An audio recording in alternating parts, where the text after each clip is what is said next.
صفحہ نمبر 56 باب نمبر 3 سیاسی اقتصادیات تدریسی مقاصد۔ اس باب کے مطالعے کے بعد طالبہ اس قابل ہو جائیں گے کہ وہ ایک ان اصلاحات کی تعریف کر سکیں براہ راست غیر ملکی امداد، معیشت کی عالمگیریت، پائیدار ترقی اور خود انحصاری پر مبنی معیشت۔ 2 پاکستان کی معیشت پر معاشی عالمگیریت کی منفی اور مثبت اثرات کی نشاندہی کر سکیں۔ 3 ایک خود انحصار معیشت کے لیے پیشگی لوازمات کا تجزیہ کر سکیں۔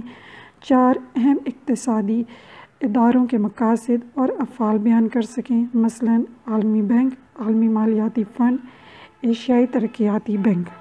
5 اہم بین الاقوامی اداروں کی معاشی سرگرمیوں کے سیاسی اثرات کی نشاندہی کر سکیں۔ 6 اہم عالمی معاشی اداروں کے مقاصد، ساخت اور طریقہ کار میں تبدیلی کی تجاویز پیش کر سکیں تاکہ عالمی اقتصادی تحفظ، منصفانہ تجارت اور پائیدار ترقی حاصل ہو۔ 7 بین الاقوامی مالیات اور تجارت میں پاکستان کے حصے اور حالت کی نشاندہی کر سکیں۔ 8 عالمی تجارتی معاہدات کے پاکستان کی معیشت اور سیاست پر اثرات کو بیان کر سکیں۔ 9 ان مسائل کو بیان کر سکیں جو پاکستان اپنی معاشی استحکام اور خوشحالی میں سامنا کر رہا ہے، مثلاً بے روزگاری، غیر تربیت یافتہ انسانی وسائل، قرضوں کا بوجھ اور دفاعی اخراجات۔ 10 یہ بیان کر سکیں کہ کیسے معاشی ترقی یا جمود پاکستان کی پالیسیوں اور عوام پر اثر انداز ہو سکتے ہیں۔ صفحہ نمبر 57 1 معاشی عالمگیریت، اکنامک گلوبلائزیشن۔ دور جدید کے تقاضوں کے مطابق آج کل پوری دنیا ایک گلوبل ولیج کی شکل اختیار کر چکی ہے۔ سائنسی ترقی، جدید رسل و رسائل اور کمپیوٹر اور انٹرنیٹ نے معاشی عالمگیریت اور بین الاقوامی تجارت میں اہم کردار ادا کیا ہے۔ سیاست اور معاشیات کا ایک دوسرے پر اثر ہوتا ہے اور ملکی سطح پر ایک دوسرے کے بغیر نامکمل ہیں۔ ان طریقوں کا مطالعہ جن کے ذریعے اقتصادیات، سرکاری حکمت عملی ایک دوسرے پر اثر انداز ہوتے ہیں، سیاسی اقتصادیات کہا جاتا ہے، یعنی یہ معیشت اور سیاست کا امتزاج پیش کرتا ہے۔ اقتصادی عالمگیریت سے مراد ریاستوں کی معیشت کا ایک دوسرے پر گہرا اثر اور انحصار کا نام ہے۔ یہ انحصار ممالک کے جغرافیائی حدود کے ادھر ادھر اشیاء، خدمات، ٹیکنالوجی اور سرمایہ کی نقل و حرکت کا نتیجہ ہے۔ یہ ممالک کے درمیان بڑھتی ہوئی اقتصادی یکجہتی کے عمل کا نام ہے۔ اس طرح عالمی سطح پر ایک مارکیٹ کا تصور ابھر رہا ہے اور یہ پیداوار مارکیٹوں، مقابلے، ٹیکنالوجی، کارپوریشنز اور صنعت وغیرہ کی عالمگیریت پر مشتمل ہیں۔ براہ راست غیر ملکی امداد، ڈائریکٹ فارن ایڈ۔ امداد سے مراد مالی یا مادی مدد ہے جو کہ ایک ملک یا عالمی ادارے کی طرف سے عموماً بحران کی حالت میں دی جاتی ہے۔ غیر ملکی امداد وہ فوجی یا معاشی مدد ہے جو ایک ملک دوسرے ملک کو دیتا ہے۔ امداد دینے والے ممالک میں جاپان، برطانیہ اور امریکہ سر فہرست ہیں۔ براہ راست غیر ملکی امداد کی کئی صورتیں ہوتی ہیں، مثلاً رقم، اشیاء، خدمت یا فنی مہارت وغیرہ کی فراہمی۔ یہ 2 طرفہ ہو سکتی ہے، یعنی ایک ملک دوسرے کو فراہم کرے، یہ کثیر القومی جو ممالک کی گروہ فراہم کرے۔ کئی مالیاتی اور نجی ادارے بھی عالمی امداد فراہم کرتے ہیں۔ غیر ملکی امداد انسانی ہمدردی کی بنیاد پر ہوتی ہے یا پھر اپنے قومی مفاد کی حصول کے لیے۔ اقتصادی گلوبلائزیشن کا یا عالمگیریت، اکنامک گلوبلائزیشن۔ اقتصادی گلوبلائزیشن سے مراد یہ ہے کہ اقتصادیات عالمی شکل اختیار کر گئی ہے اور معاشی حوالے سے یہ دنیا ایک گاؤں کی مانند ہے۔ دراصل یہ کئی چیزوں کا مجموعہ ہے، یعنی مواصلات کی تیز رفتار پھیلاؤ، تیز رفتار تجارتی پھیلاؤ، سرمایہ کی عالمی مارکیٹیں، غیر ملکی سرمایہ کاری اور عالمی کثیر الاقوامی کارپوریشنوں کی تشکیل وغیرہ۔ یہ ایک انقلاب کی طرح ہے جس میں کوئی بھی سرمایہ کار دنیا بھر میں کہیں بھی سرمایہ کاری کر سکتا ہے۔ کوئی بھی سرمایہ کار اپنی دولت، ٹیکنالوجی، مواصلاتی ذرائع، انتظامیہ اور محنت کش کہیں بھی استعمال کر کے اشیاء بنا سکتا ہے اور دنیا میں جہاں بھی ان اشیاء کے گاہک موجود ہو وہاں فروخت کر سکتا ہے۔ صفحہ نمبر 58 پائیدار ترقی، سسٹینیبل ڈیولپمنٹ۔ پائیدار ترقی سے مراد ترقی کا وہ عمل ہے جو ایک طویل عرصے تک مفید انداز میں قائم رہے۔ مثال کے طور پر اگر ایک شخص کو روزانہ 100 روپے خرچ کے لیے امداد کے طور پر دیے جاتے ہیں تو یہ ایک لا حاصل عمل ہے۔ اس سے بہتر ہے کہ اس شخص کے لیے محدود امدادی سرمایہ سے ایک چھوٹا سا کاروبار شروع کیا جائے تاکہ وہ ہمیشہ کے لیے اس سے آمدن حاصل کرتا رہے اور اسے امداد کی ضرورت نہ رہے۔ یہ پائیدار ترقی ہے۔ ماحولیات کے ماہرین پائیدار ترقی کی تعریف اس انداز میں کرتے ہیں کہ اقتصادی ترقی کا اس حد تک قائم کرنا اور برقرار رکھنا جس سے ماحول آلودہ نہ ہو۔ دنیا کو کئی ماحولیاتی مسائل کا سامنا ہے۔ ان مسائل کی وجہ سے انسانی سرگرمیاں ہیں۔ مثال کے طور پر کارخانوں سے کیمیائی مواد کو بہا کر دریاؤں میں شامل کر کے پانی کو آلودہ کیا جا رہا ہے۔ پلاسٹکی مصنوعات کی بھرمار اور ان کا استعمال زمینی آلودگی میں اضافے کا باعث ہے۔ یہ انسانی معاشی سرگرمیاں ماحول کو آلودہ کر رہا ہے۔ عالمی سطح پر یہ بات محسوس کی گئی ہے کہ پائیدار ترقی کے لیے ان غیر صحت مند انسانی سرگرمیوں کو محدود کرنا ہوگا اور آلودگی کے مسائل کو مد نظر رکھ کر آگے جانا ہوگا۔ زندگی گزارنے کا ایک ایسا انداز اپنانا ہوگا جو حیوانات و نباتات کے فطری ماحول کے لیے باعث خطرہ نہ ہو۔ معاشی ترقی ہونی چاہیے لیکن اپنی جان کی قیمت پر نہیں، اور یہی پائیدار ترقی ہے۔ خود انحصاری پر معیشت کی بنیاد، economy based on self Reliance, یہ ایک ایسی معیشت ہے جو بغیر کسی غیر ملکی امداد و سہارے کے اپنے وسائل پر مبنی ہو۔ اس میں درآمدات اور غیر ملکی اشیاء کے استعمال کی مکمل حوصلہ شکنی کی جاتی ہے اور عوام کو ملکی مصنوعات استعمال کرنے کی ترغیب دی جاتی ہے۔ اس طرح ملکی دولت دوسرے ممالک میں منتقل نہیں ہوتی۔ صفحہ نمبر 59۔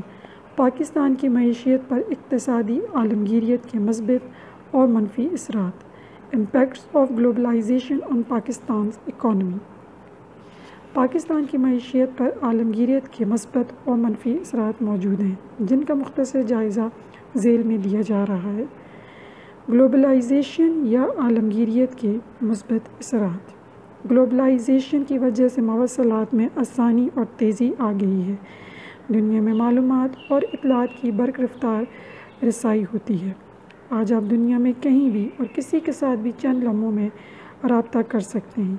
اس سے دیگر ممالک کی طرح پاکستان کو بھی یہ فائدہ ہوا ہے کہ تجارت اور عالمی معاشی سرگرمیوں میں تیزی آ گئی ہے۔ اس کی وجہ سے تجارتی اور کاروباری معاملات میں بہت تیزی پیدا ہوئی ہے۔ مواصلات اور اشیاء کی ترسیل میں سہولت ہے۔ درآمدات اور برآمدات میں آسانی اور نرمی پیدا کی گئی ہے جس سے پاکستان بھی مستفید ہوتا رہا ہے۔ البتہ اس سلسلے میں متوازن اور انصاف پر مبنی قواعد سازی کی ضرورت ہے تاکہ کسی خاص ملک یا ممالک کی عزاداری قائم نہ ہو۔ گلوبلائزیشن کی وجہ سے کثیر الاقوامی کارپوریشنز دنیا بھر میں مصروف ہو چکے ہیں۔ مثال کے طور پر پیپسی یا ٹیلی نار وغیرہ۔ ان کارپوریشنوں کی وجہ سے پاکستان میں یہاں کے ماہرین اور تربیت یافتہ لوگوں کو روزگار کے بہترین مواقع مل رہے ہیں۔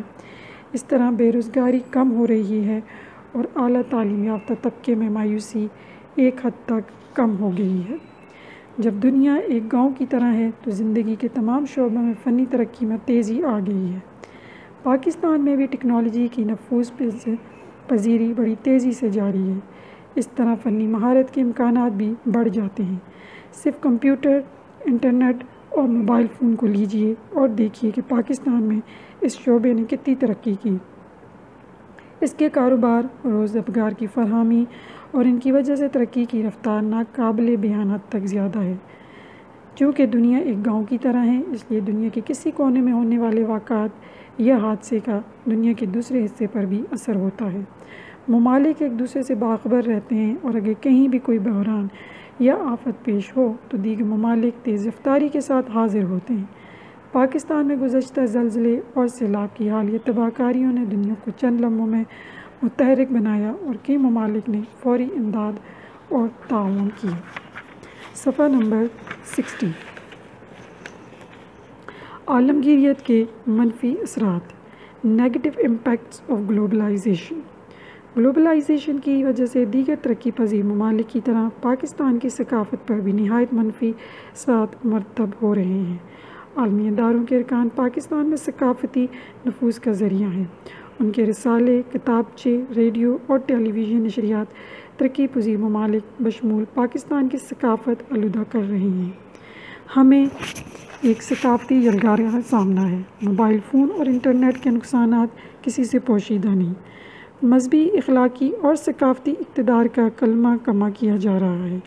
لباس، عادات، زبان و ادب، طور طریقے، انداز زندگی، رسم و رواج اور اخلاق وغیرہ بھی تبدیلی واضح ہو رہی ہے۔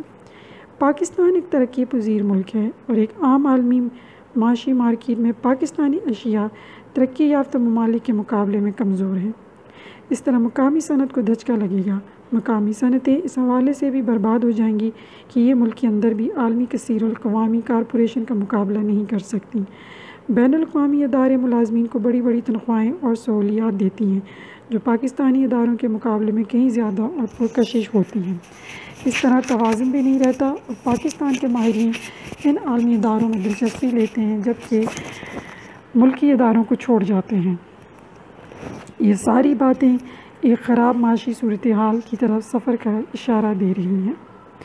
خود انحصاری پر مبنی اقتصادیات کے لوازمات Essentials of Self-Reliant Economy۔ خود انحصاری سے مراد یہ کہ ایک فرد یا ملک کسی اور پر انحصار کرنے کے بجائے اپنے آپ پر انحصار کرے، یعنی یہ خودی کی ایک شکل ہے۔ ایک خود انحصار اقتصادی نظام کے لیے کئی بنیادی شرائط یا لوازمات کی ضرورت ہوتی ہے۔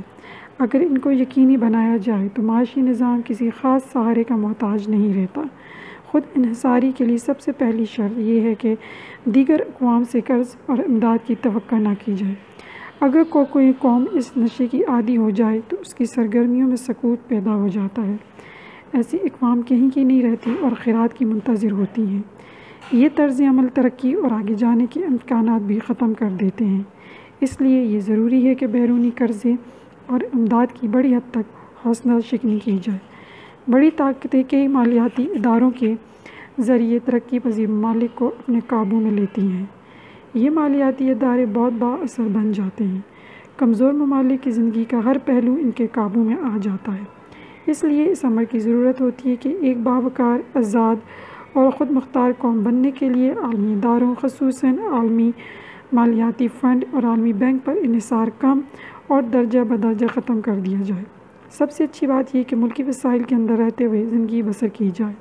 صفحہ نمبر 61، یعنی اپنی چادر کے مطابق پاؤں پھیلانے کی ضرورت ہے۔ جب ہم اپنے وسائل سے زیادہ آگے نکل جاتے ہیں اور اپنی لامحدود خواہشات اور ضروریات کو کنٹرول نہیں کرتے تو ہمیں دوسروں کی طرف دیکھنا پڑتا ہے۔ بہتر یہ ہے کہ ہم اپنے وسائل کے اندر جینا سیکھیں تو ہمارے لیے مفید ہوگا۔ لوگ بعض غیر ملکی اشیاء کو زیادہ پسند کرتے ہیں۔ بعض اوقات ملک میں بعض چیزوں کی کمی یا نہ ہونے کی وجہ سے ایسی اشیاء کو درآمد کیا جاتا ہے۔ دیکھنا یہ ہوتا ہے کہ آیا ایسی چیزیں زندہ رہنے کے لیے لازمی ہوتی ہیں یا نہیں۔ اگر یہ بنیادی ضرورت نہیں ہے تو اسے نظر انداز کرنا اور ان کا استعمال کم کرنا بہت اچھا ہوتا ہے۔ مثال کے طور پر پاکستان چائے کی درآمد پر خطی رقم خرچ کرتا ہے۔ دوسروں پر انحصار سے بچنے کے لیے روایتی زندگی کو ترک کرنا ہوگا۔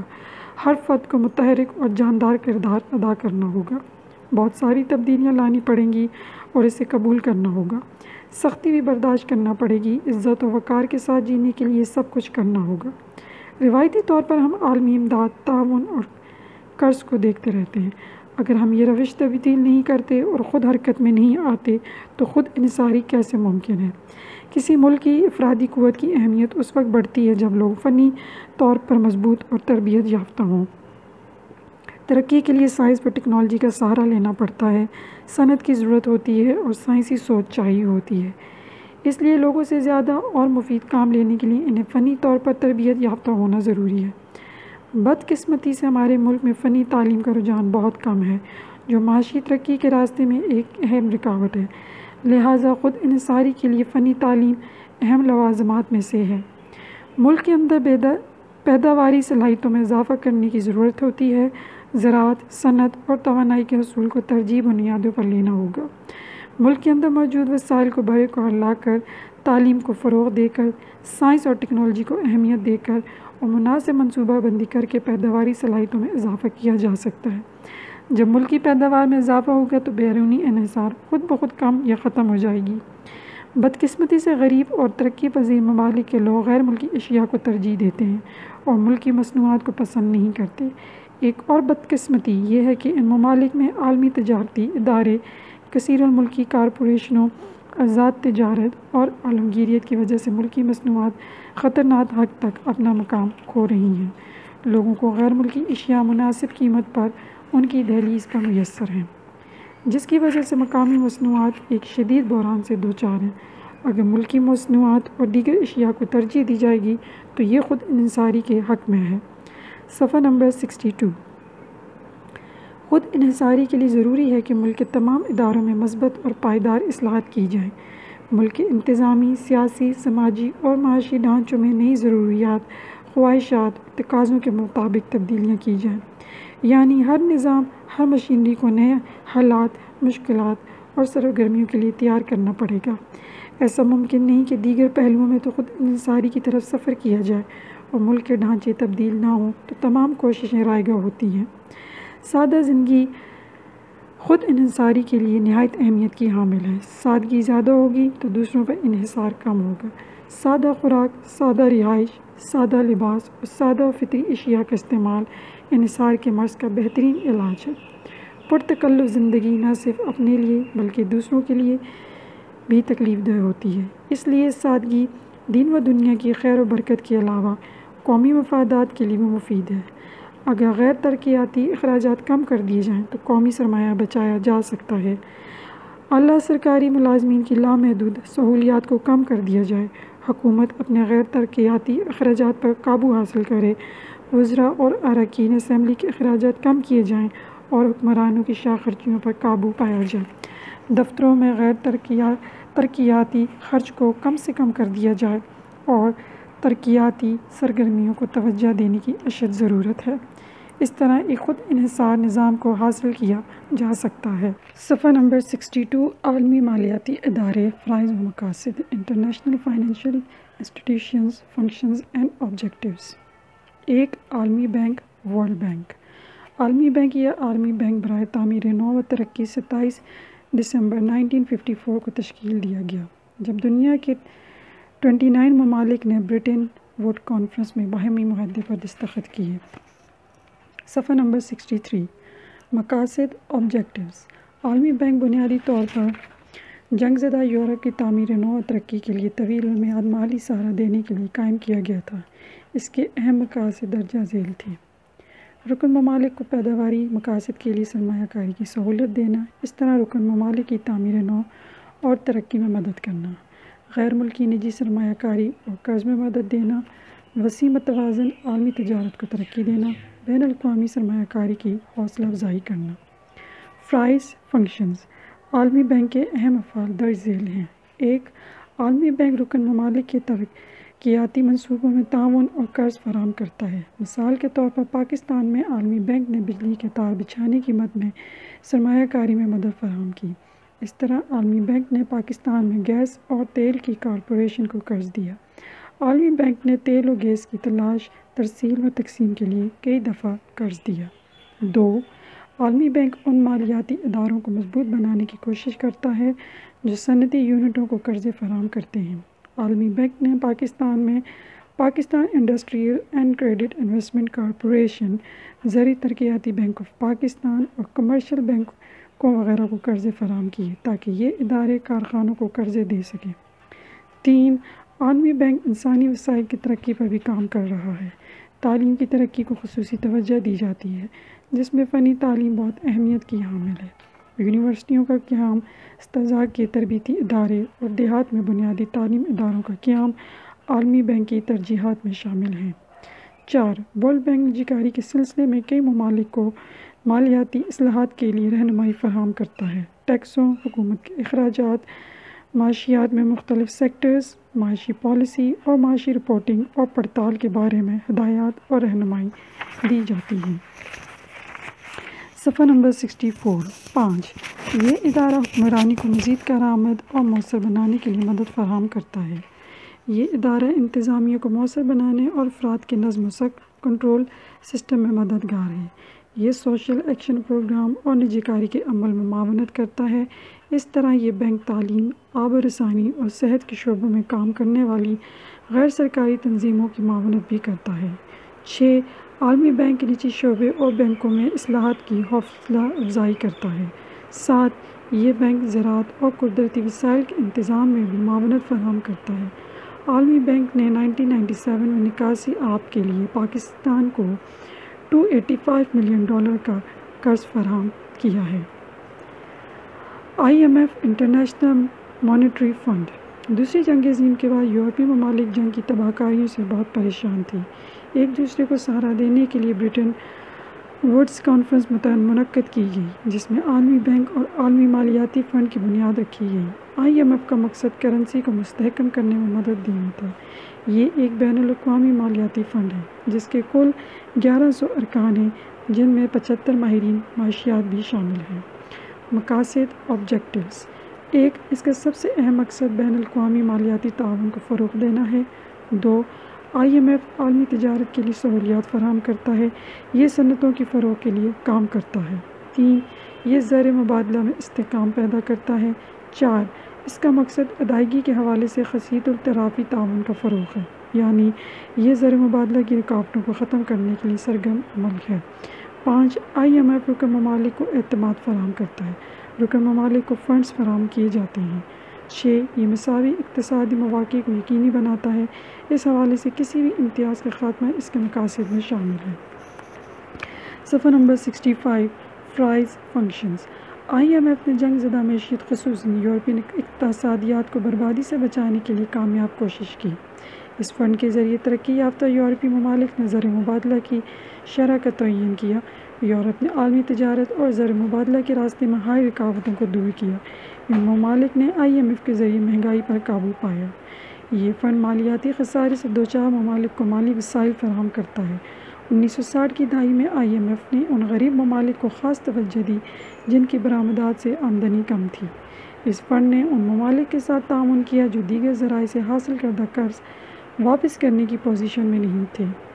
1990 کی دہائی میں IMF نے سابق سوویت یونین سے آزادی حاصل کرنے والے وسطی ایشیا کے ممالک کو خصوصی مالیاتی توجہ دی جو ایک پابند اشتراکی اقتصادی نظام سے آزاد معیشت کی طرف آ رہے تھے۔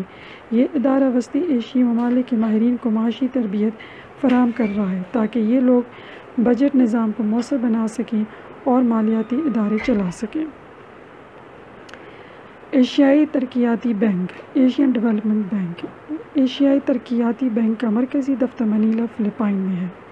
یہ رکن ممالک کو کم شرائط پر ترقیاتی منصوبوں کے لیے قرض فراہم کرتا ہے۔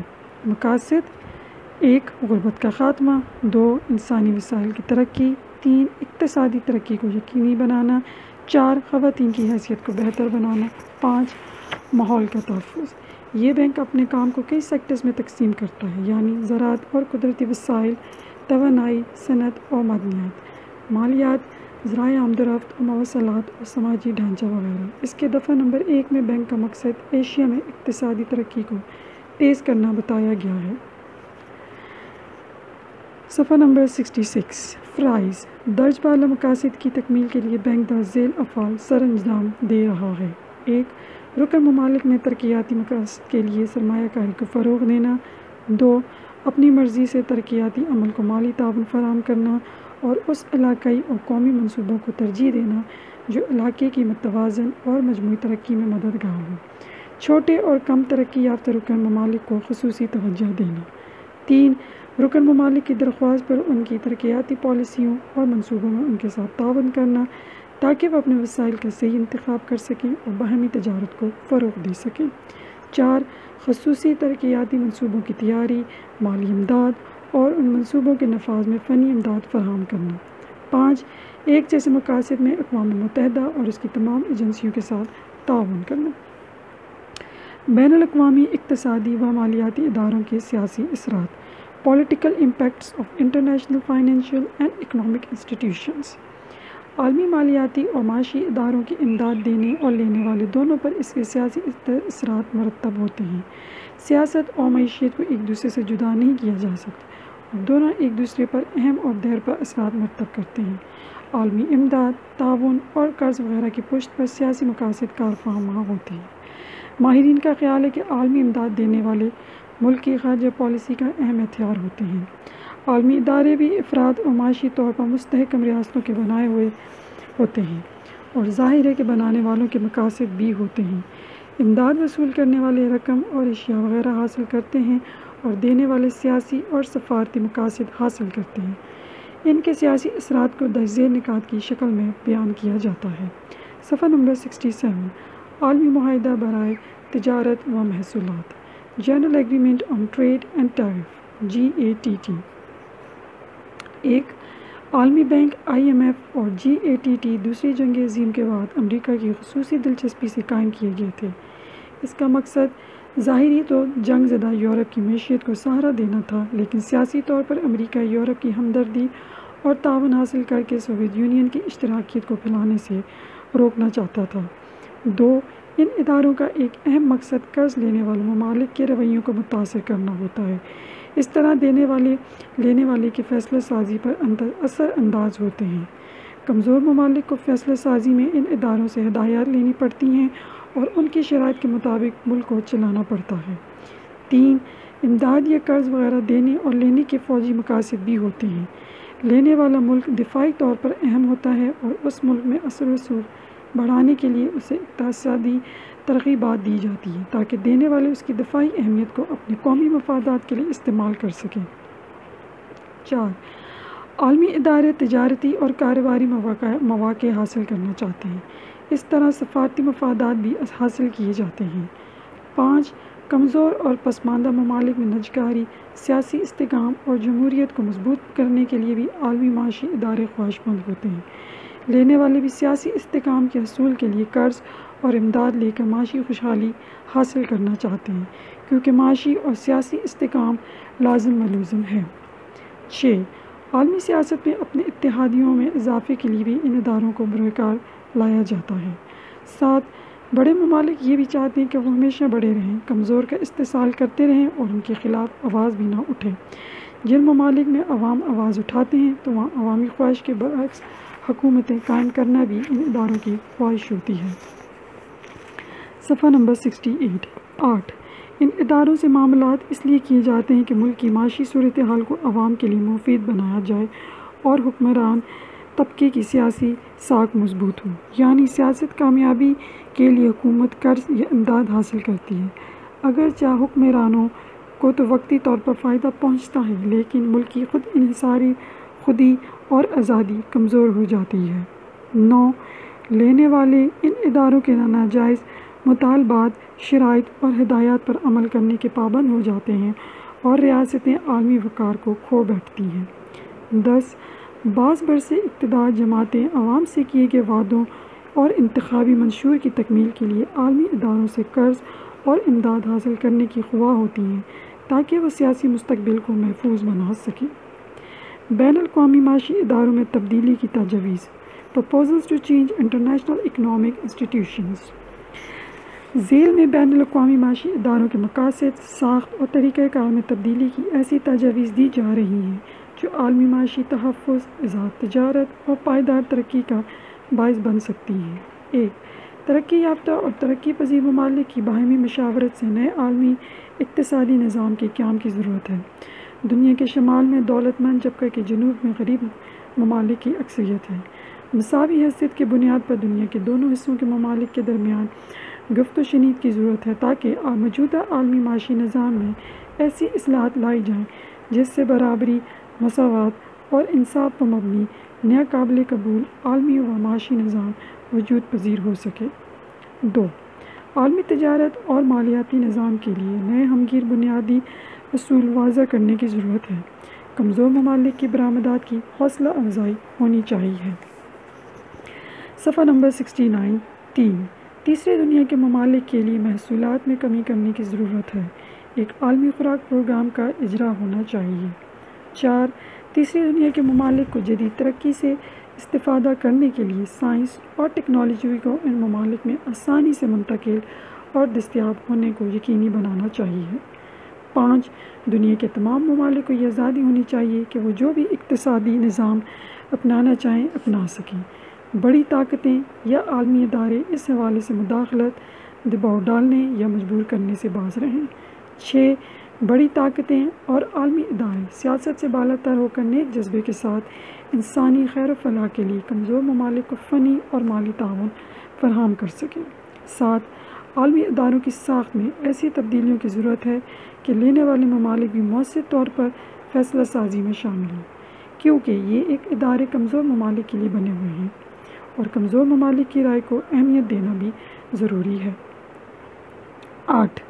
ان اداروں سے قرض لینے والے ممالک کی معاشی حالت اور قوت واپسی کو دیکھتے ہوئے شرائط میں نرمی کرنی چاہیے۔ 9. عالمی اداروں کی کوشش ہونی چاہیے کہ تیسری دنیا میں اٹھنے والے اقتصادی تعاون کے جذبات کا احترام کیا جائے اور ایسی خواہشات کی تکمیل کے لیے نیک نیتی کے ساتھ تعاون کیا جائے۔ 10. کثیر الاقوامی کارپوریشنوں پر نظر رکھنے کے علاوہ ان کارپوریشنوں کو تیسری دنیا کی حقیقی ترقی میں معاون بنایا جائے۔ 11. کمزور ممالک کا یہ حق یقینی ہو کہ ان کو اپنی قدرتی و معاشی وسائل پر اقتدار اعلیٰ قائم ہو، نیز ان ممالک کی غیر ملکی سرمایہ کاری پر بھی قابو حاصل ہو۔ 12. ترقی پذیر ممالک کے خام مال کی قوت خرید کو خط قائم رکھا جائے اور ان کو ترقی یافتہ ممالک کی مارکیٹوں تک رسائی کو یقینی بنایا جائے۔ 13. عالمی بینک اور IMF کے فیصلہ سازی کے اختیار میں اضافہ کیا جائے۔ صفحہ نمبر 70۔ 14. IMF کی رائے دہندگان کی نظام میں تبدیلی کی ضرورت ہے۔ زیادہ نمائندگی والی اقوام سے رائے دہندگی کم نمائندگی والی اقوام کو منتقل کرنا چاہیے۔ چھوٹے ارکان کے حق میں اضافہ ضروری ہے۔ اس طرح ابھرنے والے نئی معاشی طاقتوں یعنی چین اور برازیل وغیرہ کو فعال کردار مل جائے گا۔ عالمی بینک کا اقوام متحدہ، IMF، دیگر علاقائی بینکوں، امداد دینے والوں اور سول سوسائٹی وغیرہ سے زیادہ تعاون کی ضرورت ہے۔ عالمی بینک کی اعداد و شمار کے مطابق IMF کے وسائل ترقی پذیر ممالک کی ضروریات سے کئی زیادہ کم ہیں، اس لیے G20 کے ممالک کو IMF کے وسائل میں 3 گنا اضافہ کرنے کی ضرورت ہے، یعنی $250 بلین سے بڑھا کر $750 بلین کرنا۔ IMF کے سربراہ کا تقرر قومیت سے قطع نظر میرٹ پر ہونا چاہیے۔ IMF کے بورڈ آف ڈائریکٹرز کے شاہانہ انداز کو اعلیٰ فیصلہ ساز انداز میں تبدیل کرنے کی ضرورت ہے۔ عالمی بینک کے سربراہ کا تقرر بھی ہر بات سے قطع نظر میرٹ پر ہونا چاہیے۔ ووٹ کے طریقہ کار میں ایسی تبدیلی بھی ضروری ہے کہ نمودار ہونے والی اقتصادی طاقتوں کو بھی وزن مل سکے۔ 15. ان اداروں کو زیادہ پیداواری سرمایہ کاری کی طرف توجہ دینے کی ضرورت ہے۔ اس کے لیے توانائی، نجی شعبہ اور علاقائی یکجہتی کو فروغ دینا چاہیے۔ اہم فیصلوں میں امریکہ کا اثر ختم کرنا چاہیے۔ عالمی بینک کو افسر شاہی اور وقت ضائع کرنے کا بوجھ اتارنا چاہیے تاکہ قرض لینے والوں کے لیے آسانی ہو۔ 16. عالمی بینک اور دیگر علاقائی ترقیاتی بینکوں کو کوشش کرنی چاہیے کہ روایتی افسر شاہی اور پالیسی کی رکاوٹوں کو دور کرے تاکہ بحرانوں کا مقابلہ جلدی اور آسانی سے ہو سکے۔ صفحہ نمبر 71۔ بین الاقوامی تجارت اور مالیات کے پاکستان کے سیاسی اقتصادیات پر اثرات، impacts of international trade and finance on political economy of Pakistan. Pakistan اور عالمی تجارت، پاکستان اینڈ انٹرنیشنل ٹریڈ۔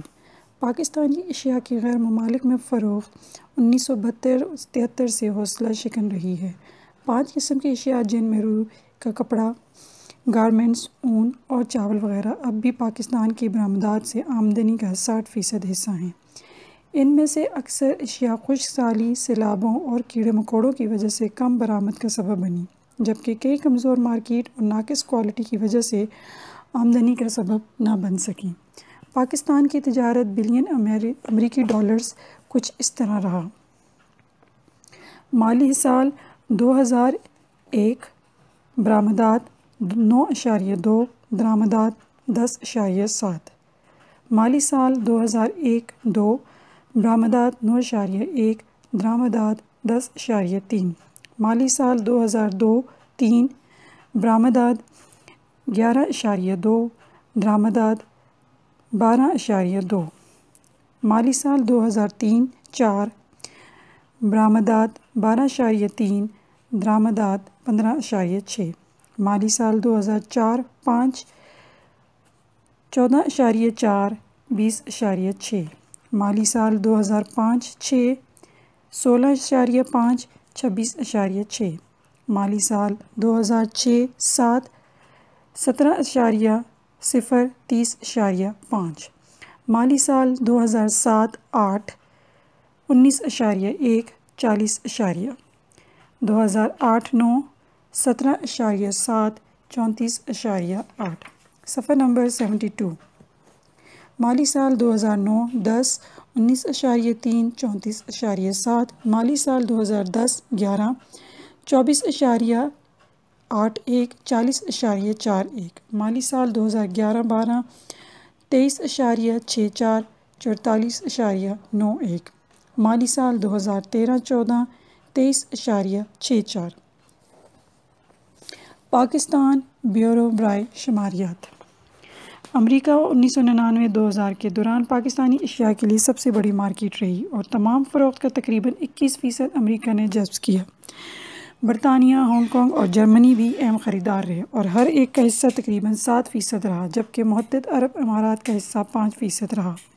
سال 1999 میں پاکستان نے تجارت میں 1.4 بلین امریکی ڈالر کا خسارہ کھایا۔ مالی سال 2007 کے دوران تجارتی خسارہ 9.7 بلین امریکی ڈالر، جبکہ سال 2008 کے دوران 15 بلین امریکی ڈالر رہا۔ پاکستان کی درآمدات میں مشینری، تیل، کیمیکلز، ٹرانسپورٹ کے اوزار ہیں۔ ان میں امریکہ اور جاپان سے 8% اور ملائیشیا، سعودی عرب اور امارات سے 7%۔ سال 2003 میں یورپی یونین پاکستان کا سب سے بڑا تجارتی شریک رہا اور پاکستان کی 1/3 برآمدات یورپی یونین نے جذب کی۔ پاکستان عالمی تجارتی ادارے WTO کا رکن ہے۔ اس طرح ایک علاقائی تنظیم ECO کا فعال رکن ہے اور SAARC کا بھی اہم رکن ہے۔ پاکستان کی علاقائی تجارتی شریک بنگلہ دیش، بھارت اور سری لنکا ہیں۔ تجارتی خسارے کو کم کرنے کے لیے پاکستان نے کئی اشیاء پر ٹیرف میں اضافہ کیا۔ پاکستان کے کئی دوست ممالک یعنی ملائیشیا، سری لنکا اور چین کے ساتھ آزاد تجارتی معاہدات کی طرف بڑھ رہا ہے۔ عالمی تجارت کے معاہدات کا پاکستان پر اثر۔ Impacts of international trade agreements on Pakistan. Pakistan عالمی تجارتی ادارے WTO کا رکن ہے۔ اس ادارے کے پاس پاکستان کی سیاست اور معیشت پر درج ذیل اثرات ہیں۔ صفحہ نمبر 73۔ 1 اس سے سرمایہ کاری کی حد بہت کم ہو گئی ہے۔ 2 عالمی تجارتی ادارے کی رکنیت کی وجہ سے بے روزگاری میں اضافہ ہوا ہے۔ 3 اس کی رکنیت کی وجہ سے غربت میں مزید اضافہ ہوا ہے اور عوام کا معیار زندگی مزید خراب ہوا ہے۔ 4 سماجی برائیاں بھی اس کی وجہ سے بڑھ گئی ہیں۔ معاشرتی برائیاں بالواسطہ طور پر اس کا نتیجہ ہیں۔ اس معاہدے کی وجہ سے کئی حکومت کی آمدن اور اخراجات پر منفی اثر پڑا ہے۔ سرکاری اور نجی شعبے کی حوصلہ شکنی ہوئی ہے اور قومی ترقی میں ان دونوں شعبوں کا کردار اور اشتراک کم ہو گیا ہے۔ زرعی اور صنعتی ترقی پر منفی اثرات پڑے کیونکہ ہم بین الاقوامی مارکیٹ میں ترقی یافتہ ممالک کی اشیاء اور مصنوعات کا مقابلہ نہیں کر سکتے۔ زرعی اور صنعتی ترقی پر منفی اثرات پڑے۔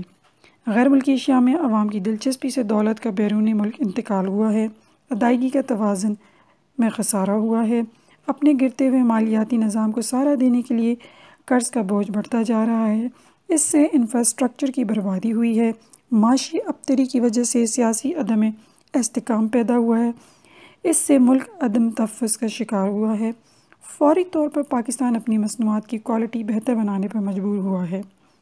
عالمی تجارتی معاہدے کی منفی اثرات کو کنٹرول کرنے کے لیے پاکستان کو SAARC اقتصادی تعاون کی تنظیم اور آزاد علاقائی تجارتی معاہدوں کو ترجیح دینی پڑی ہے اور علاقائی تجارتی سرگرمیوں میں دلچسپی لے رہا ہے۔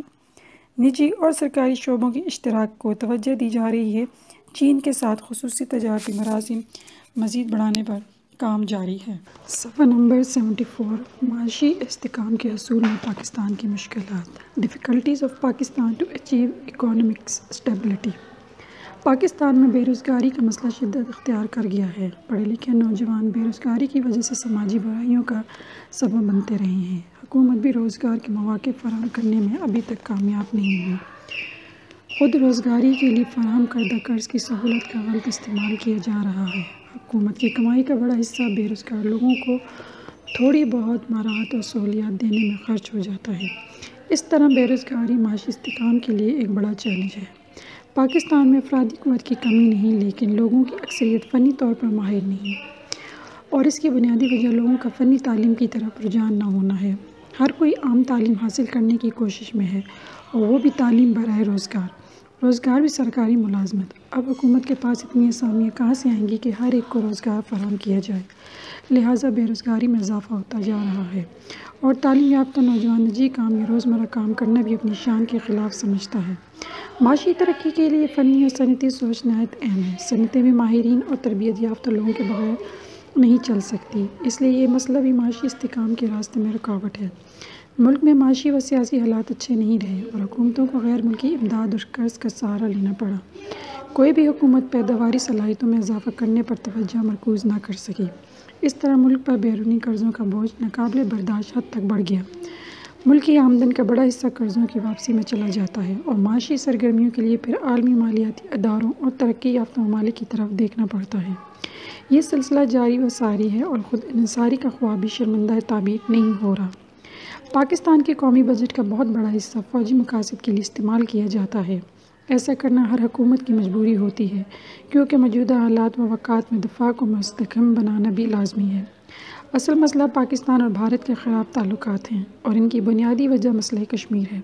بھارت بھی اپنے بجٹ کا خطیر رقم فوج پر خرچ کر رہا ہے۔ دونوں ممالک کے عوام غریب ہیں، اور ان کی سماجی و معاشی زندگی قابل رحم ہے، جبکہ ان کی حکومتوں کا پیسہ بندوق اور تحفظ کی خریداری پر ضائع ہو رہا ہے۔ خطیر فوجی اخراجات اقتصادی استحکام کے راستے میں حائل ہیں۔ ہمارے ملک کی عوام کی اکثریت روایت پسندی کی زنجیر میں جکڑے ہوئے ہیں، کسی بڑی تبدیلی یا حرکت کا سوچ بھی نہیں ہے۔ ہم روایتی کاروباروں اور پیشوں میں بھی پھنسے ہوئے ہیں۔ پاکستان کی عوام کا انحصار زراعت پر ہے، اور صنعت کی طرف ہم توجہ مرکوز نہیں کرتے۔ الغرض زندگی کے ہر شعبے میں روایت پسندی کی جھلک صاف دکھائی دیتی ہے۔ صفحہ نمبر 75۔ یہ حالت کسی بڑی تبدیلی کا اشارہ نہیں دیتی۔ پاکستانی معاشرہ روایت پسندی، جاگیردارانہ نظام اور رجعت پسندی سوچ پر مبنی ہے۔ پاکستان ایک زرعی ملک ہے، اور لوگ زراعت سے روایتی طور پر منسلک ہیں۔ جدید معاشی نظام میں سب سے اہم کردار صنعتی، تجارتی اور سائنسی سوچ کا ہے۔ پاکستان میں بدقسمتی سے ان خصوصیات کا اب تک فقدان ہے۔ صنعت میں سرمایہ کاری کا سوچ ہی نہیں، اور پھر فنی تربیت یافتہ لوگوں کی کمی ہے۔ اگر تھوڑے بہت ہیں، وہ بیرون ملک چلے جاتے ہیں۔ پھر صنعت کاری کے لیے سہولیات اور ترغیبات کی کمی ہے۔ چند صنعتیں اگر ہیں بھی، تو ان کی مصنوعات کی کوالٹی عالمی مارکیٹ میں مقابلہ کی صلاحیت نہیں رکھتی۔ عالمی تجارتی ادارے کی وجہ سے ملکی صنعت کو بھی نقصان پہنچا ہے۔ یہ حالات معاشی عدم استحکام کے ذمہ دار ہیں۔ پاکستان میں غیر ملکی سرمایہ کاری کا فقدان ہے۔ اس کی وجوہات میں حکومت کی طرف سے مراعات اور ترغیبات کی کمی، اور سب سے اہم عدم تحفظ ہے۔ ملک میں دہشت گردی اور امن و امان کی سنگین صورتحال غیر ملکی سرمایہ کاروں کے لیے باعث خطرہ ہے۔ عالمی سرمایہ کاروں کی دلچسپی کے بغیر معاشی خوشحالی بہت مشکل ہوتی ہے۔ اس لیے یہ مسئلہ بھی پاکستان کے معاشی استحکام کے لیے ایک اہم رکاوٹ ہے۔ بدقسمتی سے حکومت کے پاس ملکی وسائل کو بروئے کار لانے کے لیے فرصت نہیں، کیونکہ حکومت دیگر سنگین مسائل میں پھنسی ہوئی ہے۔ ایک طرف وسائل سے صحیح استفادہ نہیں ہو رہا، جبکہ دوسری طرف آبادی میں بررفتاری اضافہ بھی باعث تشویش ہے۔ لوگوں کی تعداد میں بے تحاشا اضافہ ہو تو ان کے لیے زندگی کی بنیادی سہولیات و ضروریات پوری کرنا بھی مشکل ہوتا ہے۔ قومی آمدنی و بیرونی قرض تو بنیادی ضروریات کی فراہمی پر خرچ ہو جاتا ہے، اور کوئی ترقیاتی کام نہیں ہو پاتا۔ لہٰذا افراط آبادی ایک اور سنگین مسئلہ ہے جو معاشی استحکام کے راستے میں بڑی رکاوٹ ہے۔ اگر دنیا کی ترقی یافتہ ممالک کی اقتصادیات کا بغور مطالعہ کیا جائے تو یہ بات ظاہر ہو جاتی ہے کہ ان ممالک میں تعلیم کی شرح بہت زیادہ ہے۔ پاکستان میں شرح خواندگی بھی بہت کم ہے، اور لوگوں کی اکثریت ناخواندہ ہے۔ اس لیے 21ویں صدی میں ایک ناخواندہ معاشرہ کیسے معاشی طور پر مستحکم ممالک کی صف میں کھڑا ہو سکتا ہے؟ پاکستان میں توانائی یعنی بجلی کے بحران نے گزشتہ کئی برسوں سے سنگین صورتحال اختیار کی ہوئی ہے۔ اس بحران نے صنعت کی رہی صحیح کسر بھی پوری کر دی۔ جب بجلی نہ ہو تو زندگی میں حرکت کیسے پیدا ہو سکتی ہے؟ بجلی کے بحران نے معاشی زندگی کو مزید مفلوج کر دیا ہے۔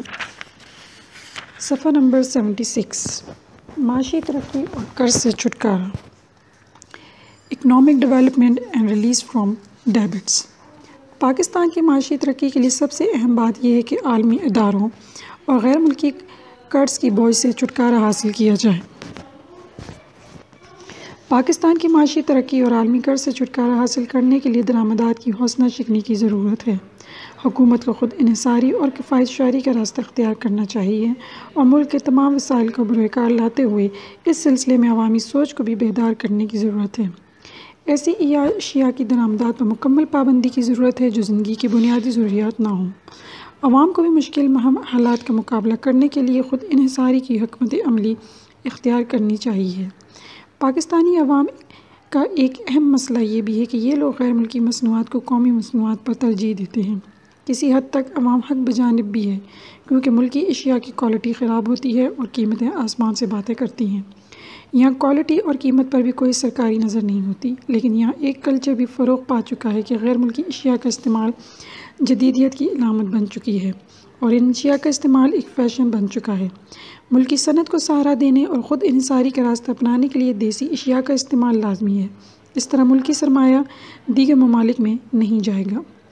ملک کی آمدنی کا اہم ذریعہ صنعت اور صنعتی مصنوعات ہوتی ہیں۔ کم قیمت پر اعلیٰ کوالٹی کی اشیاء تیار کر کے برآمدات میں اضافہ کیا جا سکتا ہے، جس کی وجہ سے ملک کی عالمی تجارت میں کردار بڑھ سکتا ہے۔ ملک کے اندر سرمایہ آ سکتا ہے جو عالمی قرض کی حوصلہ شکنی کا باعث بن سکتا ہے۔ صنعت کاری کے رجحان کو فروغ دینے کے لیے حکومت کو ترغیبات اور مہارات کا اعلان کرنا چاہیے۔ سرمایہ کاری کی حوصلہ افزائی ہونی چاہیے اور سرکاری و نجی تعاون کو توجہ دینی چاہیے۔ فنی تعلیم کو اہمیت دینی چاہیے۔ بدقسمتی سے ملکی معیشت کا انحصار غیر ملکی قرضوں پر ہے۔ دوسری جانب حکومت اور افسرشاہی کی شاہ خرچیاں بھی بے مثال ہیں۔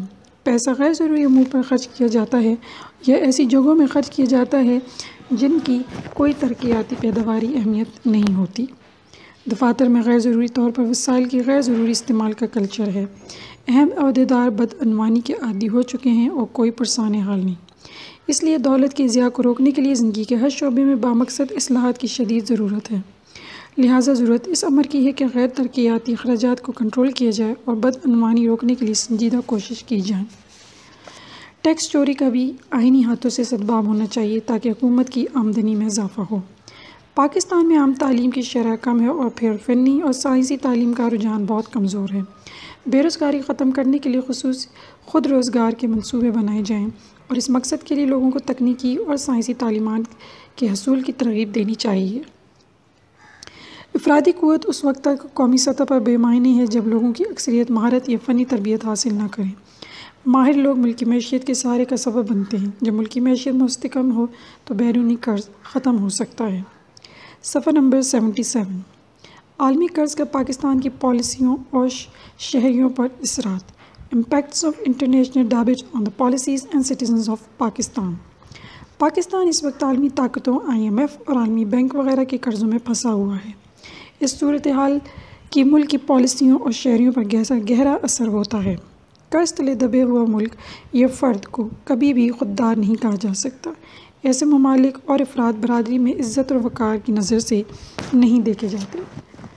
خوددار، باعزت، باوقار سلوک کی توقع تب کی جا سکتی ہے جب ملک یا فرد قرض کے بوجھ سے تلے نہ ہوں۔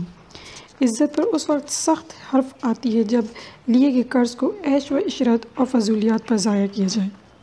حقیقت یہ ہے کہ ان قرضوں کی وجہ سے بین الاقوامی برادری میں ہمیں حقیقی باوقار مقام حاصل نہیں۔ ہمیں قرض دینے والوں کے جائز و ناجائز شرط کے سامنے سر تسلیم خم کرنا پڑتا ہے جو خود ہی کے خلاف ہے۔ جب عالمی قرض کو ختم کرنے اور مستحکم معاشی نظام کو یقینی بنانے کے لیے ٹھوس اقدامات کیے جائیں گے اور کچکول کو توڑ دیں گے تو ہم عظمت کے ساتھ عالمی سطح پر سر اٹھانے کے قابل بن جائیں گے۔ عالمی قرض ملک کی آزادی، خود مختاری اور مقتدر حیثیت برقرار رکھنے کے لیے مضر ہے۔ ایک آزاد اور مقتدر ملک کسی بیرونی دباؤ، مطالبے اور شرط سے آزاد ہوتا ہے۔ جب کسی بیرونی ملکی ادارے سے قرض حاصل کیا جائے تو ان کی شرائط اور مطالبات ماننے پڑتے ہیں۔ مشق نمبر 1، درج ذیل سوالوں کے موضوع جواب یعنی الف ب جیم یا دال منتخب کر کے ہر سوال کے سامنے دیے گئے خالی خانے پر کریں۔ گلوبلائزیشن کی وجہ سے کثیر الاقوامی ڈیش دنیا بھر میں مصروف ہو چکے ہیں۔ کارندے، دشمن، کارپوریشنز، تاجر۔ G20 کے ممالک کو IMF کے وسائل میں ڈیش اضافہ کرنے کی ضرورت ہے، 2 گنا، 3 گنا، 4 گنا، 5 گنا۔ سال 2003 میں یورپین یونین پاکستان کے سب سے بڑا ڈیش شریک رہا، سیاسی، معاشرتی، تجارتی، ثقافتی۔ پاکستان ڈیش تجارتی ادارے WTO کا رکن ہے، ملکی، علاقائی، عالمی، ایشیائی۔ زندگی کے ہر شعبے میں ڈیش کی جھلک صاف دکھائی دیتی ہے، روایت پسندی، حقیقت پسندی، ترقی پسندی، انقلاب پسندی۔ قرضوں کی وجہ سے بین الاقوامی ڈیش میں ہمیں حقیقی باوقار مقام حاصل نہیں۔ مارکیٹ، تنازعات، برادری، بازار۔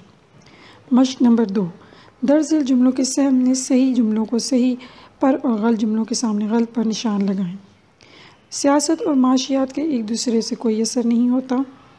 بیرونی قرض اور امداد کی بڑی حد تک حوصلہ شکنی ہونی چاہیے۔ عالمی بینک انسانی وسائل کی ترقی پر کام نہیں کر رہا۔ دنیا کے شمال میں غریب جبکہ جنوب میں امیر ممالک کی اکثریت ہے۔ پاکستان سارک کا رکن ہے۔ پاکستان کے قومی بجٹ کا بڑا حصہ فوجی مقاصد پر خرچ کیا جاتا ہے۔ دنیا بھر میں سب سے زیادہ غیر ملکی سرمایہ کار پاکستان میں ہیں۔ غیر ملکی مصنوعات کو قومی مصنوعات پر ترجیح دینے کی ضرورت ہے۔ مشق نمبر 3، درج ذیل سوالات کے مختصر جواب تحریر کیجیے۔ سوال نمبر 1، اقتصادی عالمگیریت کی تعریف کریں۔ سوال نمبر 2، پاکستان کی اہم درآمدات اور برآمدات بیان کریں۔ سوال نمبر 3، عالمی تجارتی اداروں کے پاس پاکستان کی معیشت پر 3 منفی اثرات تحریر کریں۔ سوال نمبر 4، پاکستان کیوں علاقائی تجارتی سرگرمیوں میں دلچسپی لے رہا ہے؟ مشق نمبر 4، درج ذیل سوالات کے تفصیلی جواب دیں۔ 1، خود انحصاری پر بنیادی معیشت کا تفصیلی جائزہ پیش کریں۔ 2، پاکستان کی معیشت پر اقتصادی عالمگیریت کے اثرات بیان کیجیے۔ 3، خود انحصاری پر بنیادی اقتصادیات کے لوازمات کیا کیا ہیں تفصیل سے لکھیں۔ 4، کسی 2 کو تفصیلاً بیان کریں۔ عالمی بینک، IMF، ایشیائی ترقیاتی بینک۔ 5، بین الاقوامی اداروں کے معاشی پروگرام کے سیاسی اثرات بیان کیجیے۔ 6، بین الاقوامی معاشی اداروں کو مؤثر بنانے کے لیے آپ کی کیا تجاویز دیں گے تفصیل سے تحریر کریں۔ 7، عالمی تجارت کے معاہدات کا پاکستان کی معیشت اور سیاست پر اثرات بیان کریں۔ 8، معاشی استحکام کے حصول میں پاکستان کی مشکلات کیا ہیں تفصیلی تذکرہ کریں۔ 9، معاشی ترقی اور قرض سے چھٹکارا حاصل کرنے کے لیے کیا اقدام اٹھائے جا سکتے ہیں اور قرض کے پاکستان کی پالیسیوں اور شہریوں پر کیا اثرات ہیں۔ 10، نوٹ لکھیں۔ براہ راست غیر ملکی امداد، اقتصادی گلوبلائزیشن، پائیدار ترقی۔ عملی سرگرمیاں: خود انحصاری کی اہمیت پر مضمون نویسی کا مقابلہ منعقد کریں۔ اس باب میں سے کلاس میں سے کوئز کا اہتمام کریں۔ عزیز طلبہ، یہ آڈیو ریکارڈنگ آپ کے لیے ہیومینیٹیرین ڈیولپمنٹ آرگنائزیشن ایبٹ آباد کے ذریعے اہتمام کی گئی۔ ہیومینیٹیرین ڈیولپمنٹ آرگنائزیشن ایبٹ آباد 2011 سے اپنی مدد آپ کے تحت صحت، تعلیم اور معاشی خود مختاری کے شعبوں میں بہتری کے لیے کوشاں ہے۔ ادارہ نے نہ صرف خیبر پختونخوا بلکہ ملک بھر کے نابینا طلباء کی تعلیمی مشکلات اور رکاوٹوں کو دور کرنے کے لیے FA تا ماسٹرز لیول کی نصابی کتب اور کورسز، جن میں علامہ اقبال اوپن یونیورسٹی کے کورسز بھی شامل ہیں، کو آڈیو ریکارڈنگ میں منتقل کرنے کا اہتمام کیا ہے، تاکہ نابینا طلباء اعلیٰ تعلیم تک رسائی حاصل کر کے ملک و قوم کی ترقی اور خوشحالی میں اپنا بھرپور کردار ادا کر سکیں۔ یہ تمام آڈیو ریکارڈنگز نابینا طلباء کو بالکل مفت فراہم کی جا رہی ہیں۔ نابینا طلباء کے علاوہ دیگر طلباء بھی اس تعلیمی سہولت سے استفادہ کر سکتے ہیں۔ ہیومینیٹیرین ڈیولپمنٹ آرگنائزیشن ایبٹ آباد، ای میل HDOATD@gmail.com، ویب سائٹ HDORG.net، رابطہ نمبر 03459541 یعنی 0345 95 41 838۔ صفحہ نمبر 81، باب نمبر 4، بین الاقوامی تنازعات اور حل۔ تدریسی مقاصد۔ اس باب کے پڑھنے کے بعد طلبہ اس قابل ہو جائیں گے کہ وہ گزشتہ نصف صدی کے تاریخی تناظر میں موجودہ عالمی تنازعات کی نشاندہی کر سکیں، اس عالمی تناظر کی نشاندہی کر سکیں جس میں تنازعات کے حل کے لیے بات چیت کو استعمال کیا گیا، عالمی تنازعات کی وجوہات کی نشاندہی کر سکیں، تنازعات کے حل کے مؤثر حکمت عملیوں کی نشاندہی کر سکیں، عالمی سطح پر ثالث اداروں کی نشاندہی کر سکیں، مثلاً اقوام متحدہ کے عالمی عدالت انصاف کے افعال کو بیان کر سکیں، عالمی تنازعات کے حل میں افراد کا کردار کا بطور ثالث اور بات چیت کنندہ وضاحت کر سکیں، ایک اچھے ثالث اور گفت و شنید کنندہ کی خصوصیات کی نشاندہی کر سکیں، یہ تجاویز دے سکیں کہ ان خصوصیات کو کیسے اپنایا جا سکتا ہے۔ صفحہ نمبر 82، تعارف۔ جہاں انسان آباد ہو تو وہاں باہمی مدد اور تعاون کے ساتھ ساتھ اختلافات کا وجود پذیر ہونا بھی ایک قدرتی امر ہے۔ دو انسانوں کے درمیان تنازعات پیدا ہو سکتا ہے، ایک خاندان یا قبیلے کے اندر تنازعات پیدا ہوتا ہے اور ہم وطن لوگوں کے درمیان تنازعات جنم لیتے ہیں۔ اسی طرح ممالک کے درمیان اختلافات و تنازعات کا پیدا ہونا بھی ایک قدرتی امر ہے۔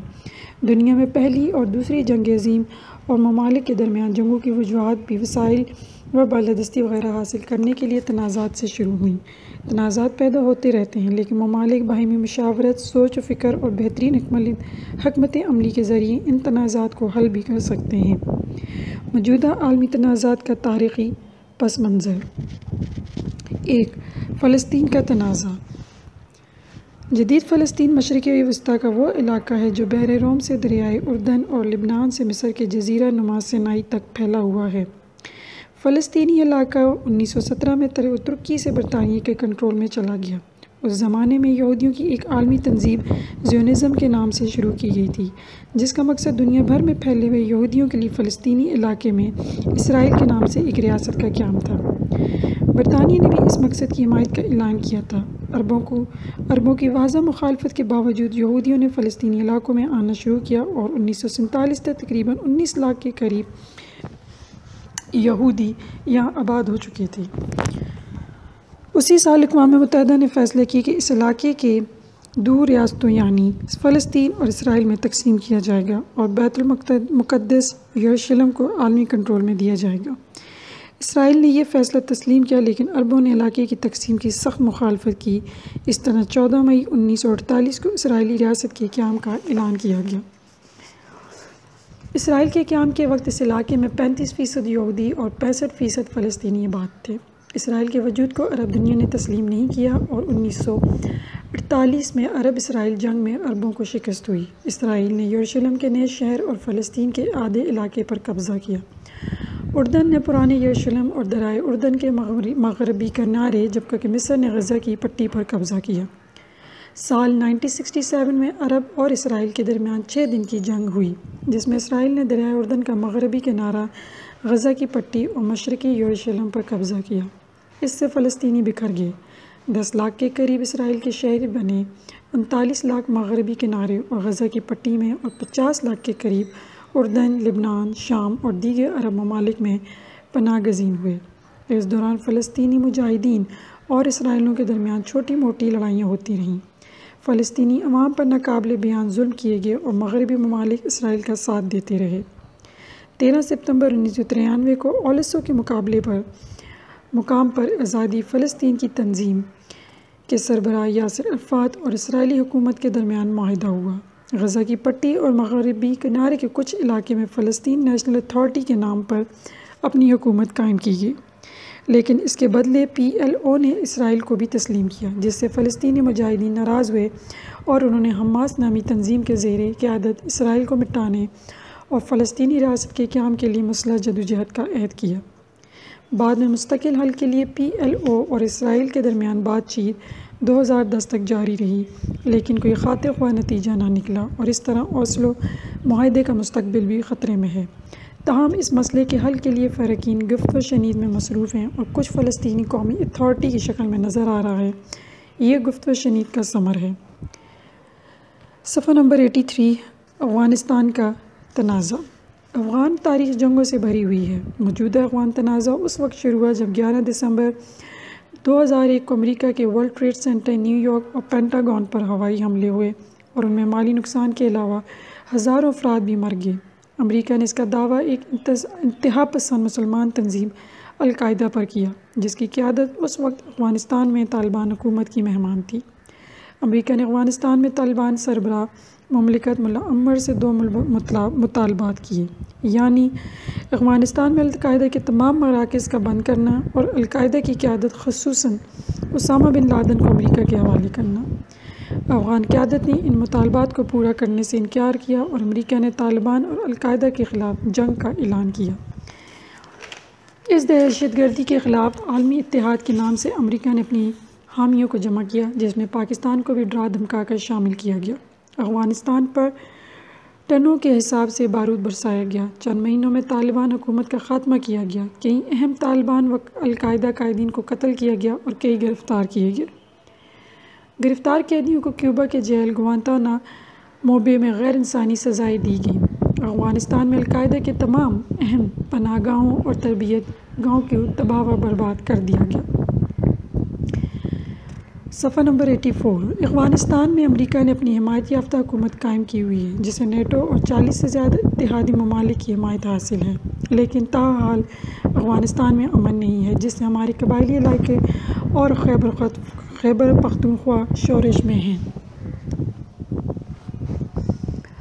ضرورت اس امر کی ہے کہ امریکہ اپنی خارجہ پالیسی میں حقیقت پسندی کا عنصر شامل کرتے ہوئے عالمی مسلمان تحریکوں کو دہشت گرد کہنے کے بجائے اسے آزادی پسند تحریک تسلیم کرے اور ظالم کا ساتھ دینے کے بجائے مظلوم کی داردرسی کرے تو شاید پھر کبھی بھی کوئی 11 ستمبر 2001 جیسے واقعات دہرانے کی کوشش نہیں کرے گا۔ اس لیے امریکہ اور اس کے اتحادیوں کو جیو اور جینے دو کی پالیسی اختیار کرنی چاہیے۔ افغانستان کے مسئلے کے پائیدار حل کے لیے ضروری ہے امریکہ اور اتحادی فوج افغان سے نکل آئیں، امریکہ مسلم دوست پالیسی اپنائے، عالمی مسائل کو مساوات، انصاف اور ہمدردی کی بنیاد پر دیکھے جائیں، جمہوریت کو پھلنے پھولنے دیا جائے اور ہمسایہ ممالک دیانتدارانہ کردار ادا کریں، دیانتدار افغان قیادت کو آگے لایا جائے، اقوام متحدہ اور اسلامی سربراہی کانفرنس مؤثر کردار ادا کرے،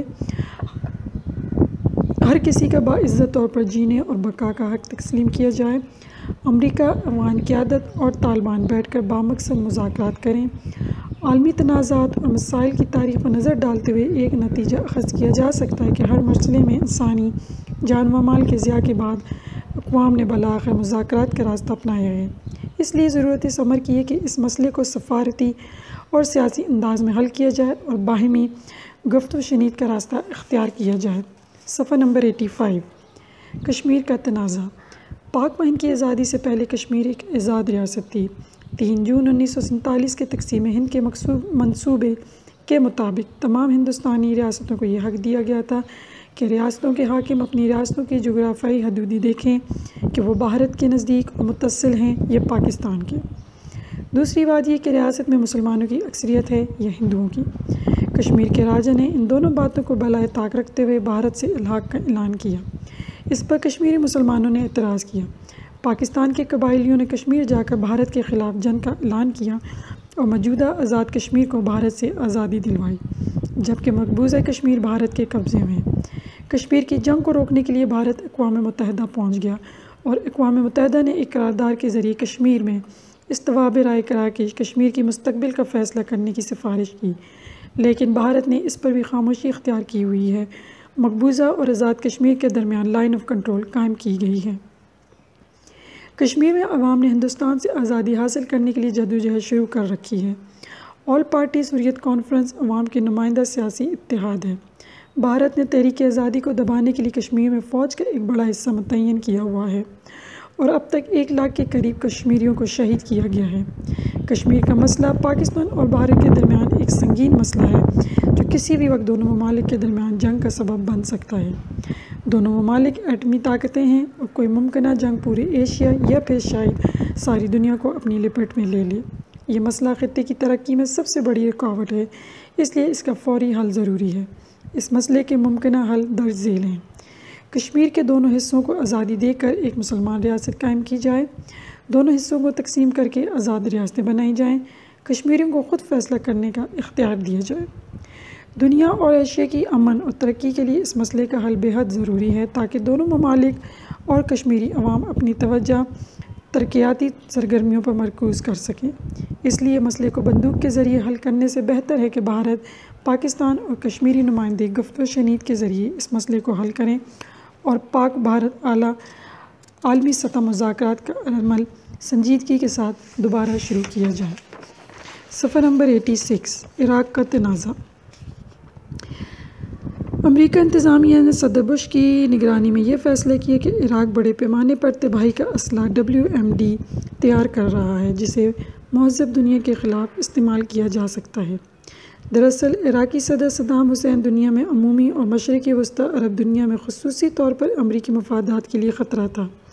اس خطرے سے نمٹنے کے لیے تباہی کے اس کا اسلحے کا ڈرامہ رچا کر امریکہ نے عراق پر قبضہ جمانے کا پروگرام بنایا۔ عراق پر حملے اور قبضہ جمانے کی اہم وجوہات یہ تھیں: اسرائیل کو صدام حسین کے جارحانہ عزائم سے بچانا، صدام حسین کی حکومت اور ذات کا خاتمہ کیونکہ وہ امریکہ کا دشمن تھا، عراق دنیا عرب کے امریکی دوستوں کے لیے خطرہ تھا، کویت عرب میں امریکی سرگرمیوں کا مرکز ہے اور عراق نے کویت پر حملہ کر کے اس پر قبضہ کیا تھا، صدام حسین کی سربراہی میں امریکی مخالف بلاک بننے کا خطرہ تھا، علاقے میں فوجی کارروائی اور جدید جنگی آلات کی نمائش کرنا تاکہ خوف و ویراس پھیلے اور لوگ امریکہ کے امان میں چلے جانے کو ترجیح دیں، عراق میں امریکی دوست حکومت قائم کی جائے، عراق کے ممکنہ ایٹمی صلاحیت کے امکانات کو کچل دیا جائے، چین پر دباؤ بڑھے، عظیم اسرائیل کے قیام کے لیے راستہ ہموار کر دیا جائے۔ امریکہ نے ان مقاصد کے حصول کے لیے مارچ 2003 میں عراق پر حملہ کیا۔ اسرائیل نے امریکہ کی مکمل حمایت کی۔ چند دنوں میں عراق پر امریکہ نے قبضہ کر کے صدام حسین اور ان کے ساتھیوں کو گرفتار کیا۔ سرسری یک طرفہ مقدمات چلا کے صدام حسین اور اس کے ساتھیوں کو پھانسی دی گئی۔ کئی افراد کو بغداد کے ابو غریب جیل میں غیر انسانی سزائیں دی گئیں لیکن کہیں بھی تباہی کا اسلحہ نہیں ملا۔ امریکہ کے صدر باراک حسین اوباما نے عراق میں تباہی کا اسلحہ نہ ملنے پر معافی مانگ لی اور عراق سے امریکی فوج کی مرحلہ وار انخلاء کا اعلان کیا۔ اس وقت عراق میں امریکہ کو کئی مشکلات کا سامنا ہے، مثلاً عالمی رائے عامہ اور امریکی رائے عامہ عراق پر قبضے کے خلاف ہے، انسانی حقوق کی خلاف ورزی ہو رہی ہے، شیعہ رہنما مقتدر صدر کو ایران کی حمایت حاصل ہے اور وہ امریکہ کے لیے درسر ہے، اسلامی دنیا میں امریکہ کے خلاف نفرتوں کا اضافہ ہوا ہے، صدام حسین کے پیروکار امریکہ کے خلاف سرگرم ہیں اور عراق پر قبضہ امریکی معیشت کے لیے بھی بڑا خطرہ ہے۔ اس مسئلے کو حل کرنے کے لیے تمام متعلقہ فریقین کو بات چیت کا راستہ اختیار کرنا چاہیے اور اس حوالے سے بات چیت کی جو سرگرمیاں ہوئیں انہیں فعال بنایا جائے۔ صفحہ نمبر 87، ایران کا ایٹمی تنازع۔ ایران کے ایٹمی پروگرام پر امریکہ اور ایران کے درمیان شدید تنازع موجود ہے۔ ایران کا موقف ہے کہ ایران پرامن مقاصد یعنی بجلی کی پیداوار اور صحت کے شعبے میں ایٹمی ٹیکنالوجی کے استعمال کے لیے یورینیم افزودہ کر رہا ہے اور ایران نہیں چاہتا کہ یورینیم کو اتنا افزودہ کرے کہ جس سے ایٹمی اسلحہ بن سکے۔ امریکہ اور دیگر یورپی ممالک کا خیال ہے کہ ایران پوشیدہ طور پر یورینیم کو اس حد تک افزودہ کر رہا ہے جس سے ایٹم بم بن سکتا ہے۔ اس کے ساتھ امریکی حکام کا موقف ہے کہ ایران کو یورینیم کی خطرناک حد تک افزودہ کرنے سے منع کرنے کے لیے وہ کوئی بھی راستہ اختیار کر سکتے ہیں۔ امریکہ نے 2009 کے دوران کوشش کی کہ ایران کو سفارتی انداز میں ایسا کرنے سے منع کرے۔ امریکہ اور دیگر یورپی اقوام کی کوششوں سے اقوام متحدہ کی سلامتی کونسل نے ایران کے خلاف پابندیاں لگانے کے حق میں ووٹ دیا۔ امریکہ نے سال کے آخر میں ایک بار پھر گفت و شنید کا راستہ اختیار کیا لیکن ابھی تک کوئی خاطر خواہ نتیجہ نہیں نکلا۔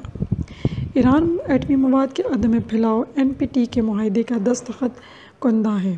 یہ معاہدہ ایران کو ایٹمی ٹیکنالوجی کے پرامن استعمال کا حق دیتا ہے لیکن مغربی دنیا ایران کے اسلامی انقلاب 1979 سے اتنی زیادہ خوف زدہ ہے کہ وہ ایران کی ایٹمی صلاحیت کو اپنے لیے اور اسرائیل کے لیے شدید خطرہ سمجھتی ہے۔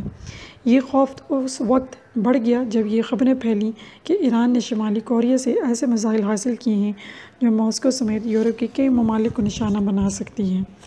ایران نے کہا ہے کہ ایران کا ایٹمی پروگرام جاری رہے گا، جس سے امریکہ کو پریشانی لاحق ہے۔ دونوں فریقین مساوات کی بنیاد پر بیٹھ کر مسئلے کا حل تلاش کرے تو خطے کے عوام کے لیے بہتر ہوگا۔ صفحہ نمبر 89۔ شمالی کوریا کا ایٹمی تنازع۔ ایران کی طرح شمالی کوریا بھی مغربی تنقید کا نشانہ ہے، کیونکہ ان کے بقول شمالی کوریا ایٹمی مواد کے عدم پھیلاؤ کے معاہدے کا رکن ہوتے ہوئے بھی ایٹمی اسلحہ بنانے کی کوشش کر رہا ہے۔ امریکی صدر اوباما کے مطابق شمالی کوریا عدم پھیلاؤ کے معاہدے کے حوالے سے اپنے فرائض پوری نہیں کر رہا۔ شمالی کوریا اکتوبر 2006 میں زیر زمین ایٹمی دھماکہ کر چکا ہے اور اس کا باقاعدہ اعلان بھی کیا ہے۔ مغربی دنیا کے سائنسی اداروں نے اس کی تصدیق بھی کی ہے۔ شمالی کوریا کے حکام نے بیجنگ میں چینی اور امریکی حکام کے ساتھ اکتوبر 2003 میں گفت و شنید میں یہ تسلیم کیا کہ ان کے پاس ایٹمی اسلحہ موجود ہے۔ ساتھ یہ دھمکی بھی دی کہ شمالی کوریا مزید ایٹمی اسلحہ حاصل کرنے اور اسے برآمد کرنے کا ارادہ رکھتا ہے۔ شمالی کوریا نے پلوٹونیم کو بھی حاصل کیا، جو ایٹمی اسلحے کی موجودگی کا ثابت کرتا ہے۔ پاک بھارت معاملات۔ پاکستان اور بھارت روایتی حریف ہیں اور ان کے درمیان کئی سنجیدہ مسائل موجود ہیں، جن مسائل میں مذاکرات کا راستہ بھی اختیار کیا گیا۔ وہی مسائل حل ہوئے، اس لیے ضرورت اس بات کی ہے کہ دیگر مسائل کے حل کے لیے بھی مذاکرات کا راستہ اختیار کیا جائے۔ پاک بھارت دریاؤں کی تقسیم کا تنازع۔ اس وقت ہندوستان اور پاکستان کے درمیان پاکستان کے پانی پر ہندوستان میں زیر تعمیر 3 ڈیموں کا تنازع ہے۔ ان 3 منصوبوں میں بگلی ہاٹ ڈیم، والر بیراج اور کشن گنگا ڈیم شامل ہیں، جو پاکستان کو آنے والے پانی پر تعمیر ہو رہے ہیں۔ ایک طرف پاکستان کو پہلے سے پانی کی قلت کا سامنا ہے، جبکہ دوسری طرف پاکستان کے حصے میں آنے والے دریاؤں پر بھارت ڈیم بنانے کا منصوبہ شروع کر چکا ہے۔ مقبوضہ کشمیر کے ذریعے بھارت کو ان دریاؤں تک رسائی کی سہولت حاصل ہے۔ یہ سندھ طاس معاہدے کی خلاف ورزی ہے۔ ان ڈیموں کی تعمیر پر پاکستان نے احتجاج کیا ہے۔ ان منصوبوں سے پاکستان کے نیلم جہلم کا منصوبہ بھی متاثر ہو سکتا ہے۔ پاکستان کا موقف ہے کہ بھارت ان ڈیموں کو ہتھیار کے طور پر استعمال کر سکتا ہے۔ ان پر گفت و شنید کا سلسلہ چلتا رہا ہے اور اقوام متحدہ کو بھی اس مسئلے کے حل کے لیے استعمال کیا جا رہا ہے۔ صفحہ نمبر 89۔ پاک بھارت 1965 اور 1971 کی جنگیں۔ پاکستان اور بھارت کے درمیان 1965 کی جنگ کی تباہی کے بعد سابقہ سوویت یونین کی حکومت کی خواہش پر روس کے شہر تاشکند میں بات چیت ہوئی اور تاشکند کا معاہدہ طے ہوا۔ اس طرح 1971 کی لڑائی کے بعد پاکستان اور بھارت کے درمیان بھارت کے شہر شملہ میں کامیاب مذاکرات ہوئے اور دونوں ممالک کے درمیان امن کا معاہدہ طے پایا۔ یعنی ممالک کو یہ احساس تو ہے کہ مسائل کو بات چیت کے ذریعے حل کیا جائے اور جنگ کے ذریعے مسائل حل نہیں کیے جا سکتے، لیکن اس سوچ پر عمل کی ضرورت ہے۔ پاک بھارت اور کشمیر۔ کشمیر دونوں ممالک کے درمیان ایک سنگین اور خطرناک مسئلہ ہے، جو نہ صرف اس خطے کو بلکہ ساری دنیا کو ایٹمی جنگ کی لپیٹ میں لے سکتا ہے۔ پاکستان اور بھارت کے درمیان اس مسئلے کی وجہ سے کئی بار جنگ ہوتے ہوتے رہ گئی ہے۔ ساری دنیا کی خواہش ہے کہ دونوں ممالک اس مسئلے کو باہمی بات چیت کے ذریعے حل کریں، لیکن بھارت کی ہٹ درمی کی وجہ سے گفت و شنید کا عمل ابھی تک کامیابی کے ساتھ شروع نہ ہو سکا۔